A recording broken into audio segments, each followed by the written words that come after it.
all the great things in other high achievers' lives, all the reasons that these successful people that you look up to, that you aspire to be like, are the way they are, have all come from a place of being uncomfortable. That's just a fact. Single biggest reason why people have bad days is because they start them off by looking around at everybody else and seeing what they're doing instead of having the focus and the discipline to actually start your day off with you in control. Because everywhere I look and everywhere I see in today's society, everybody's doing everything they can to be more comfortable. They're looking for the more convenience. They're looking for the quicker. They're looking for the faster. Don't ask for security, ask for adventure. And see, it's not important how long you live. What's important is how you live. I think people are always looking for some sort of, remedy or some shortcut that's going to make them be able to do things that are hard easier. But no, they're hard things for a reason.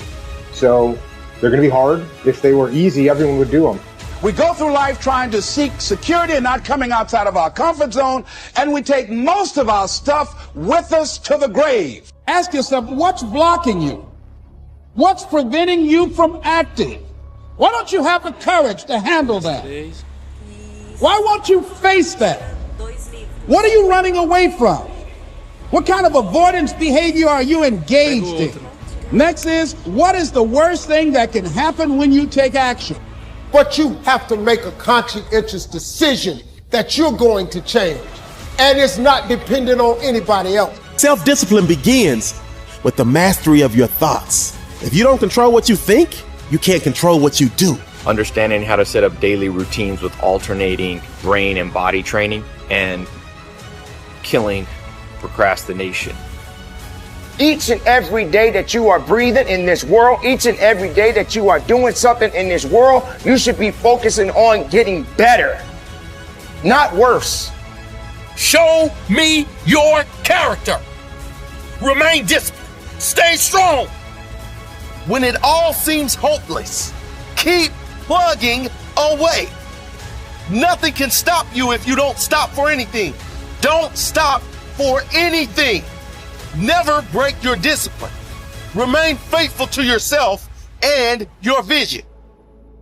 You should be understanding that, hey, I can't be this same person on a day in, day out type of way. I got to keep focusing and going further and going harder and going stronger and pushing myself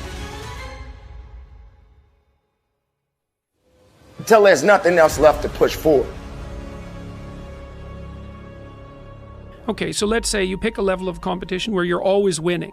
It's like, well, all that means is you've picked the wrong level of competition. Yes. Because, let's say you're a grandmaster chess player and all you do is play amateurs, and every night you go home and congratulate yourself on what a genius you are because you just stomp these people left, right, and center. It's like, you're not a genius.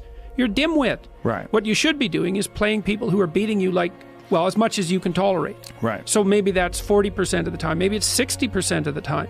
But that way, because to be a winner, you want to be disciplined. You want to know what you're doing. And then you want to be on the edge where your skills are being developed. And if you're going to be on the edge where your skills are going to be developed, you're at a place where losing is always a possibility. Because otherwise you're not pushing yourself beyond your current capacity. And so one of the things that I've outlined in 12 Rules for Life is a theory of meaning. Because meaning, as far as I'm concerned, the sense of meaningful engagement is the antidote to malevolence and suffering, essentially. Because you want to have a life that's so engaging that you think, despite the fact that I'm limited and that we're mortal and that life is tragedy and there's evil in the world, despite all that, this is worth doing. And I think that there's a technical meaning that genuinely exists, and that's the meaning that you get when you're in a domain where you have some discipline and some skill. So you're laying out your competence and your ability, but you're simultaneously pushing yourself to develop past where you are. That's really engrossing. And what that is doing is expanding your competence. And so life is suffering and betrayal in many senses of the word.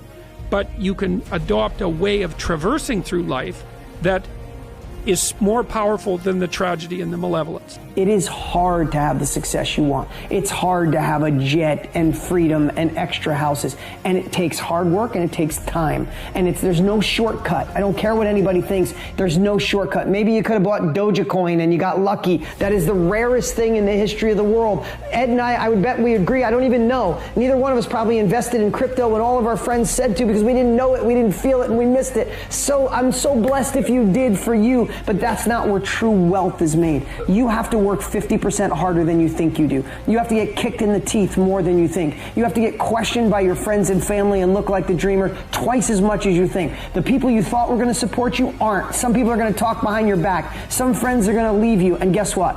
It's worth every freaking penny. It's worth every moment, every disappointment. There was a gentleman named David Kekich. I met him. He was paralyzed from the neck down. And not always paralyzed. I think it was a jogging car accident. And he had these Kekich credos. It was like a business card that folded out.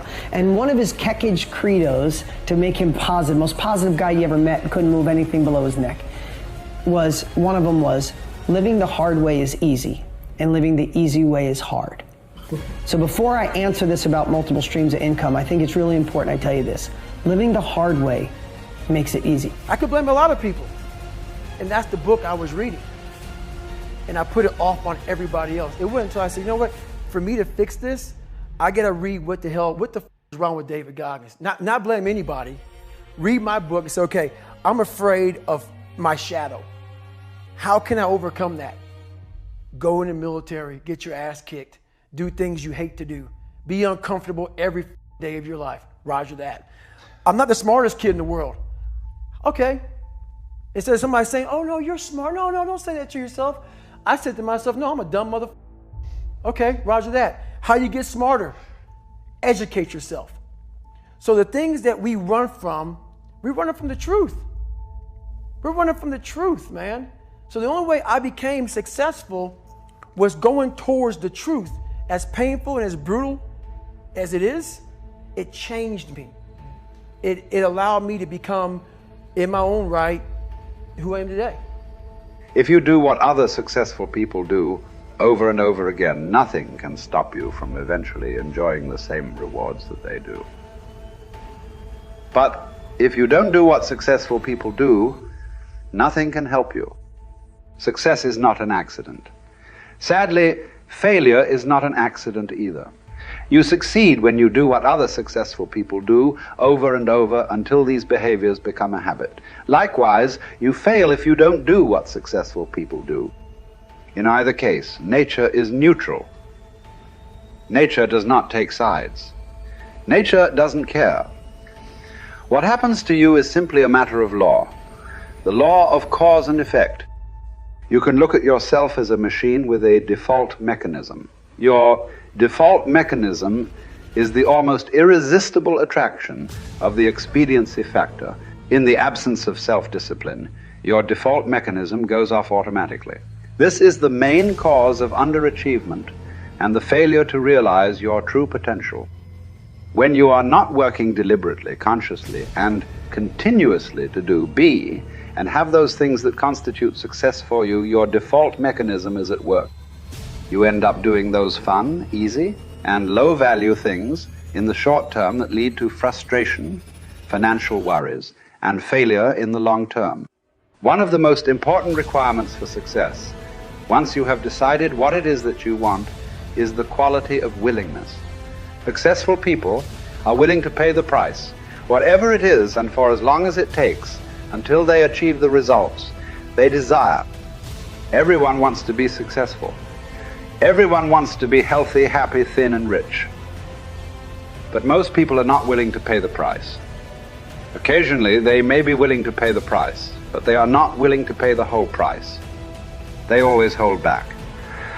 They always have some excuse or rationalization for not disciplining themselves to do everything that they need to do to achieve their goal. How can you tell when you have paid the full price of success? It's simple. Look around you. There it is. You can always tell how much of the price of success you have paid by looking at your current lifestyle and your bank account.